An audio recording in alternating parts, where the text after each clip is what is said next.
Good morning and welcome to Backyard and Beyond. And good morning to you, Ann Fields. Well, good morning, Levon. And you're speaking to us from the campus at William Penn University at Oskaloosa. And an interesting story that you have in your life, and I want you to share a little bit of that. But, anybody who starts college at 40 and is now the president of the university has to have an interesting story. I do, and it starts with very rural roots because I was a farm wife in northeast Iowa until I was 40. But back in the mid-'80s, we went through the farm debt crisis, as the farmer and rural people know, and so we lost our farm.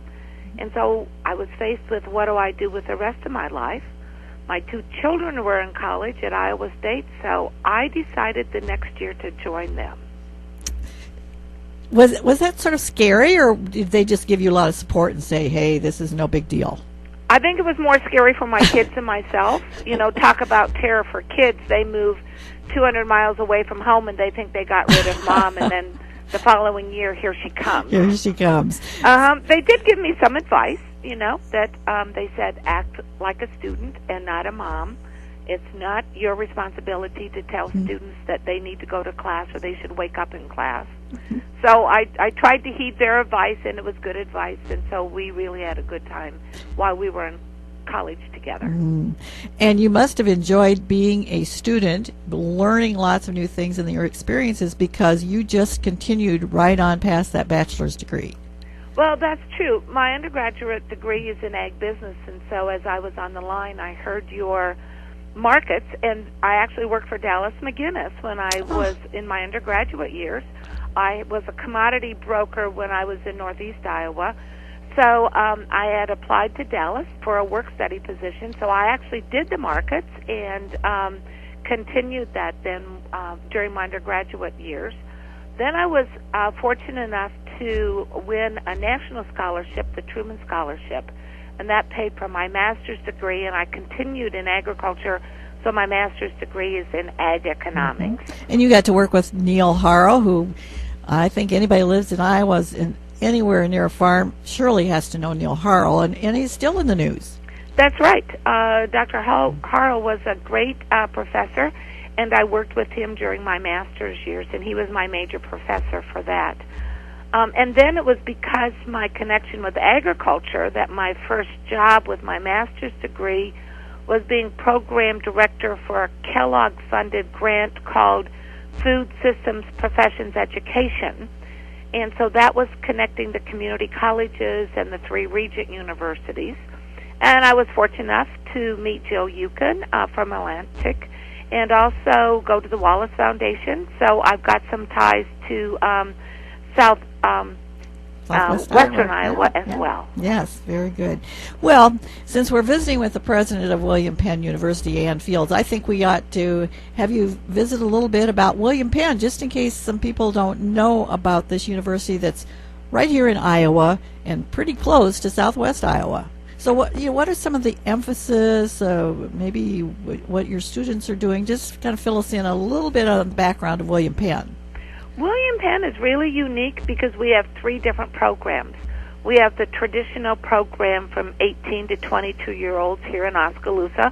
We've got about 1,000 students, and we are a residential campus, so we have dorms, and we have a great football team, a wonderful basketball team, but we also have a marching band and cheers and women's basketball, women's volleyball, women and men's soccer.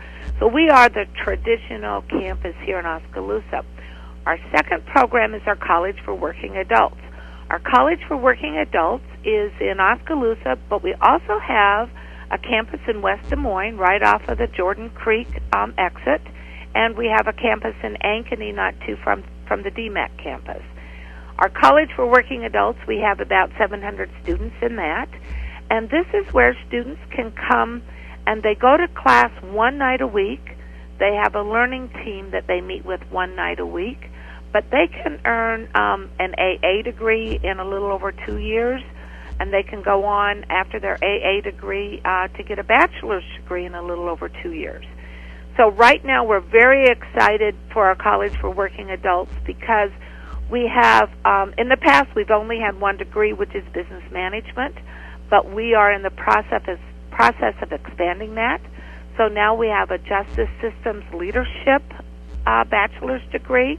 We also will have accounting major, an insurance major, and a human resource major. So we are really expanding our undergraduate degrees. At the same time, in our College for Working Adults, we have a master's program. It's a Master's for Business Leadership. And next fall, we are going to be expanding that into Masters of Arts in Education and a Masters of Arts with an emphasis in teaching leadership. And so that will interest the people who are in secondary education. Mm-hmm.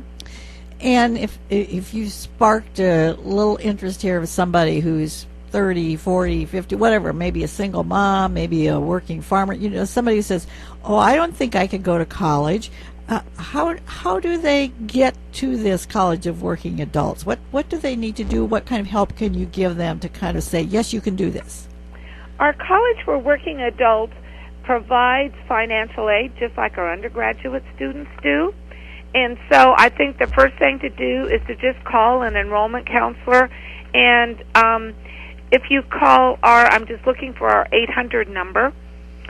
It's 800-496-7366. So once again, it's 800-496-7366. And talk to an enrollment counselor there, and they can help you with it. But we do have all the financial aid available. There is, based on your income, there's the Iowa Tuition Grant, which is a little over $3,700 a year. There are Pell Grants. There are student loans. And so it really makes it easy to come back to college. And we have a lot of classes. Our beginning AA classes are designed for people who have been out of the educational system for 10 years. So it starts with an orientation. You're in this together. We give you extra help to get you back into the routine. And it's really not that scary. I know when I started college at Iowa State, I was really concerned. It was 22 years from high school until I started college. And I was sitting next to all these 18-year-olds. But in our College for Working Adults, you're sitting with people who are your same age, mm-hmm. who have been out of school, and we make sure that everybody goes at the same pace. You're given extra help so that everybody can be successful. Yeah, just learning how to study again, I think, is a big challenge, and just a different kind of thinking perhaps than you're used to when you first get out of school. So that's great to know you have all that help. And I did want to mention it's really easy just to search on the internet for William Penn.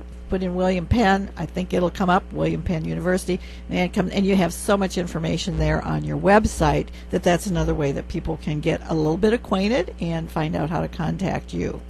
Right. Our website is actually www.wmpenn.edu. Okay.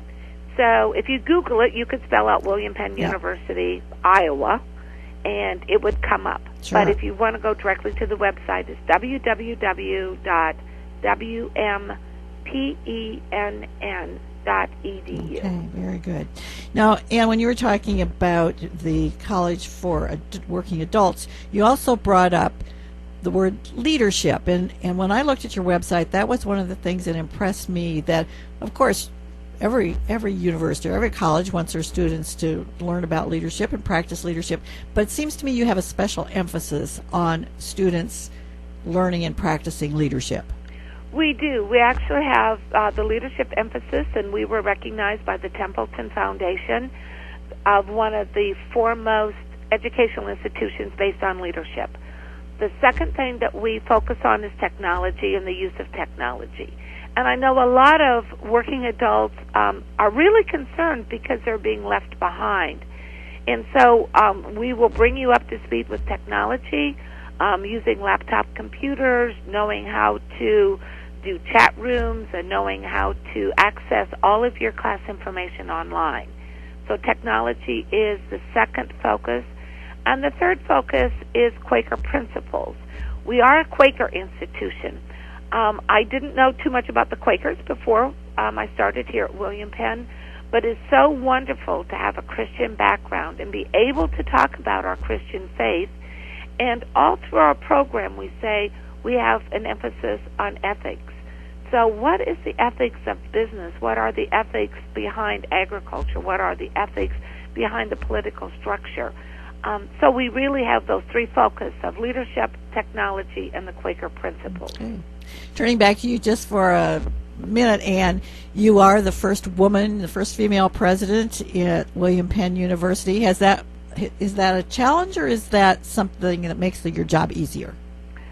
I think it actually makes my job easier. I am the first woman president of William Penn. We were started in 1873. But the first graduate of William Penn in 1875 was a woman. So women and equality for the Quakers have always been synonymous. And so knowing that I really have had no problems here, it's just been a wonderful opportunity, and I've really enjoyed it. Well, that's great. And, we've just scratched the surface about Ann Fields, president of William Penn University, and scratched the surface about the university. So we encourage people to explore that a little more, and we really appreciate your time, Ann. Well, thank you. It's great to talk with you, and I hope that the people in southwestern Iowa, if you're thinking about going back to school, that you consider William Penn. We're less than an hour away at West Des Moines. Yes. And until next time, here's the thought. There is no way to make people like change. You can only make them feel less threatened by it.